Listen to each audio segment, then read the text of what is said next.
We have a cartel lawyer for Secretary of State. We don't have a lieutenant governor in our state. So the Secretary of State's second in line. And so we are hamstrung. But what have we done? We as an Arizona Senate, we've actually become a de facto Attorney General. And we are party to at least, I want to say, 15 lawsuits. What? The Arizona Senate? Yes. To hold the executive in check. We have a judiciary that is thought by many to be very corrupt. Carrie Lake's lawsuit, you're asking me, where is that? She just filed the rebuttal to the repeal answer yesterday. And it's full of very gritty accusations that Maricopa can't answer. So we're very hopeful on this. What's the point though? We must, she is continuing to fight. We have to fight. We don't know what the answer will be. We don't know what the outcome will be. But we have to tug at every strand from that skein of wool. We don't know what will unravel it. If you had asked me a year ago, I would have told you, well, we're trying this and that, and we expect this and that outcome. Don't know that now. Every day is something new, something we have to be on defense about. But we can't ever give up. We can't. The day we stop trying is the day we give up. Did the 2,500 who crossed the Delaware with Washington that night, did they give up? No. And it's just we few who end up saving it for the country. So we absolutely must persevere. There is no question that we must persevere.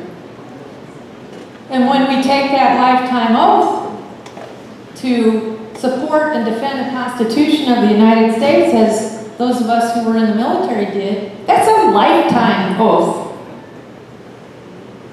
So there's no question. Don't even, sure, we might wake up a little downcast on certain days, but that's just a momentary interruption. We have to continue. There's no choice. And we're there, you know, they're just walking into our country. There's medical tyranny, educational tyranny, child trafficking, hundreds of thousands of children lost in modern day slavery. It's almost impossible to comprehend. But we must persevere. And so I will conclude by asking you to do something for me. Whip out your smartphone right now. Everybody whip out your smartphone, please, just for Wendy.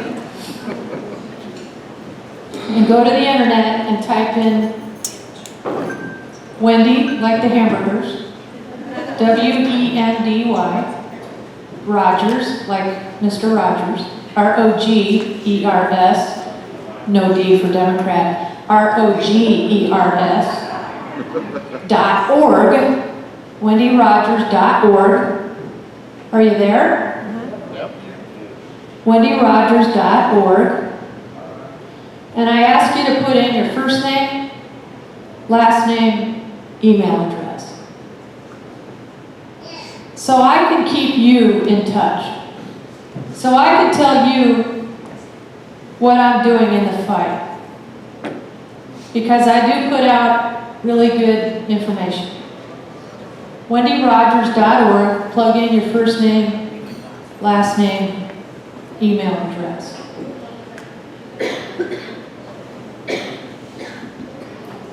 And when you sign up there, if you want to make a donation, I'd be honored.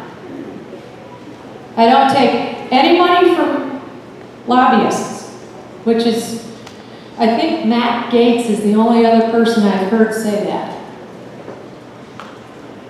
And I get badgered.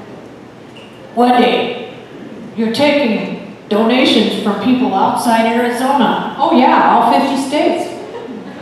You know why? Because the little old lady in Connecticut doesn't have a Wendy Rogers to fight for her. Doesn't have a Conrad Reynolds to fight for her. Those of us in states like Arkansas and Arizona must lead the country. And as a state legislature, which has ultimate authority over how the U.S. presidential elections are conducted per the Constitution, we have enormous power to help the rest of the country. So go to wendyrogers.org, put your first name, last name, email address, and if you can, I'd be honored to have you donate. And together, we can get this done. Thank you. We will fly our small Cessna 182 home to Arizona tomorrow from Morrilton Airport. And we have loved every minute in your great state of Arkansas. God bless America.